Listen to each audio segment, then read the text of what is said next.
नमस्ते विद्यार्थी मित्रांनो, मी प्राध्यापक विशाल तुपे. बारामती या ठिकाणी स्वप्नपूर्ती पोलीस अकॅडमी आहे. त्याचबरोबर प्ले स्टोअरवरती मॅथ्स बाय तुपे सर नावानं आपलं ॲप पण आहे. तर पण आता जी काय चालू पोलीस भरती आहे या चालूच भरतीचे निकाल हे येत राहत आहेत. दर 2-3 दिवसाला कुठला ना कुठला तरी निकाल येतो या. तर आपली जी बारामतीमध्ये ऑफलाईन बॅच आहे या ऑफलाईन बॅचच्या माध्यमातून आत्तापर्यंत जवळजवळ 42पेक्षा जास्त विद्यार्थी हे वेगवेगळ्या ठिकाणी भरती झाले आहेत. तर नुकताच 8 दिवसापूर्वी जो काय पिंपरी चिंचवडचा निकाल लागला या निकालामध्ये जवळजवळ 14 विद्यार्थी या आमच्या ऑफलाईन बॅचची भरती झालेत. ॲपचे तर भरपूर विद्यार्थी आहेत, पण ऑफलाईन बॅचचे जे विद्यार्थी आहेत त्याच्यापैकी आज एक विद्यार्थी आपल्याला भेटण्यासाठी आलेला आहे. तर त्याचं आपण या ठिकाणी स्वागत आणि सत्कार करणार आहोत. या तर बाळांनो, हा आहे प्रतीक जगदाळे, राहणार दौंड. दौंड या ठिकाणचा हा विद्यार्थी आहे आणि तो आपल्या लेखी परीक्षेला सामोरे जाऊन पहिल्याच लेखी परीक्षेवर तो भरती झालेला आहे. तर याचं आपण या ठिकाणी स्वागत करणार आहे. अभिनंदन.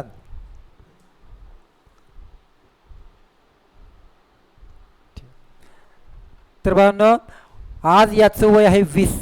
वयाच्या 20व्याच वर्षी आज तो सरकारी नोकरी मिळवतोय. सोपं नसतं इतक्या लवकर हे मिळवणं, पण योग्य मार्गदर्शन असेल, कष्ट, मेहनत, घरच्यांची पुण्य या सगळ्यांचा मिलाप आणि आज त्याला ते यश मिळाले. तुम्ही मला आत्ता सांगितलं की म्हटलं सर मी पहिल्या भरतीला ज्यावेळेस गेलो होतो त्यावेळेस नवीन होतो, जास्त काय माहीत नव्हतं, परंतु इंजुरी पण होती त्याच्यामुळे मी ग्राउंडलाच क्वालिफाय झालं नव्हतं आणि तेव्हा मला लेखीला जायचा प्रश्न झाला नाही. परंतु आता दुसरीच माझी परीक्षा ही भरती ही आणि या भरतीमध्ये मी ग्राउंडला क्वालिफाय झालो आणि आयुष्यातली पहिलीच लेखी परीक्षा याला मी गेलो आणि आज त्याच ठिकाणी माझं सिलेक्शन झालं. जिल्हा पण खूप चांगला मिळाला. पिंपरी चिंचवड या ठिकाणी नोकरी मिळणं तितकं सोपं नव्हतं, परंतु त्याला ते मिळालं. तर त्याला जे काहीतरी यश मिळाले ते कसे मिळालं तो त्याच्या शब्दामध्ये व्यक्त करेल. बोल. नमस्कार, मी प्रतीक जगदाळे. मी पहिल्यांदा 2024मध्ये तुपे सरांची बॅच जॉईन केली मार्चमध्ये. काहीच माहीत नव्हतं गणिताचं वगैरे, पोलीस भरतीचं काय माहीत नव्हतं. नुकतीच पुस्तकं घेऊन सरांकडे बॅच जॉईन केली ती. पण सरांचं शिकवणं एवढं सोप्या भाषेत होतं की मला त्या लवकर त्या फ्लोमध्ये वाढलं गेलं. त्या सरांच्या शिकवण्याने, सरांच्या सांगण्याने एवढं समजून सांगणं, बेसिकपासून बेरीज वजाबाकी, गुणाकार, भागाकार तिथपासून पार वरची मेरिटच्या गणितापर्यंत सगळं सरांनी शिकवलं. तिथं बॅच केली मी, परत त्याच्यावर बॅच पण नाही केली. नंतर मग सेल्फ अभ्यास केला. सरांची वही लिहून घेतलेली त्याच्यातलं संपूर्ण सराव केला. रिव्हिजन त्याच्यातलीच केली, त्याच्या बाहेरचं एक पण नाही केलं आणि त्याच्यावरच मी भरती झालो. फक्त गणित माझे सगळं आले, फक्त एक गणित माझं सिली मिस्टेकने गेलं, म्हणजे घाई शेवटला गोल राहिलेला करायचा त्याच्यानंतर गेलं.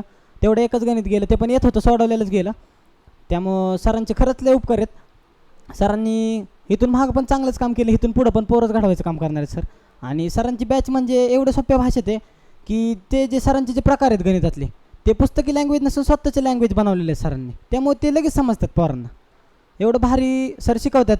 एकदा फक्त एक 4 दिवस तरी बसलं ना पोरगं, ते पोराला परत उठूच वाटत नाही तिथनं, एवढं सोप्या भाषेत सर सांगतात. बाळांना कोणत्याच मुलाला असं नाव घेऊन बोलणार नाही किंवा काय, बाळांनाच म्हणणार सगळ्यांना.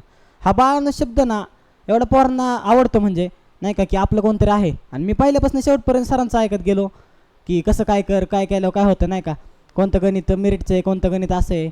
गणिताला कधी हलकं नाही घेतलं, फक्त हलक्यात नाही घ्यायचं तर अवघड होतं थोडंसं. आणि बाकी तुपे सरांनी जे गणित शिकवलं त्याच्यावर मी भरती झालो आहे. आज भरती झालो आहे फक्त तुपे सरांमुळे झालं. धन्यवाद. थँक्यू. असं दे, तुला तर यश मिळालं, खूप चांगलं यश आहे.